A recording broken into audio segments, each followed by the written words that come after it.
ఓం నమః శివాయ. జై శ్రీమన్నారాయణ.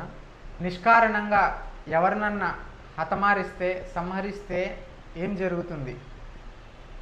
ఏ వ్యక్తికి కూడా ఒక వ్యక్తిని ప్రాణం తీసేటటువంటిది హక్కు ఏ జీవికి లేదు. అటువంటి పరమ దోషమైనటువంటి కార్యాలను ఎవరూ చేయకూడదు.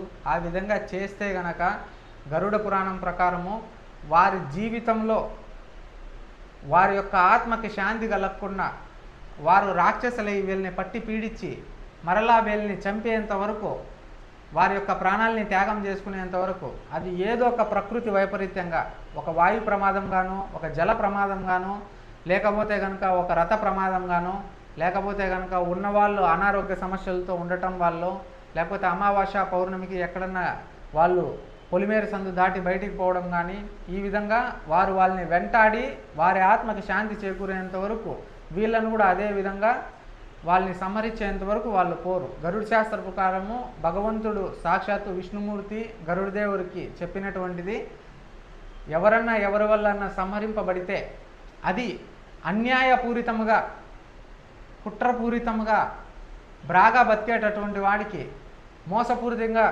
వారిని గాన హరింపజేస్తే వారి కుటుంబంలో బిడ్డలకు కూడా ఇదే విధంగా ఇదే నష్టపరిహారం జరిగి వారి తరతరాలు ఇబ్బంది పడడం జరుగుతుంది. ఎవరు ఎవరికి మోసం చేయకూడదు, ఎవరు ఎవరిని సంహరించకూడదు. జై శ్రీమన్నారాయణ.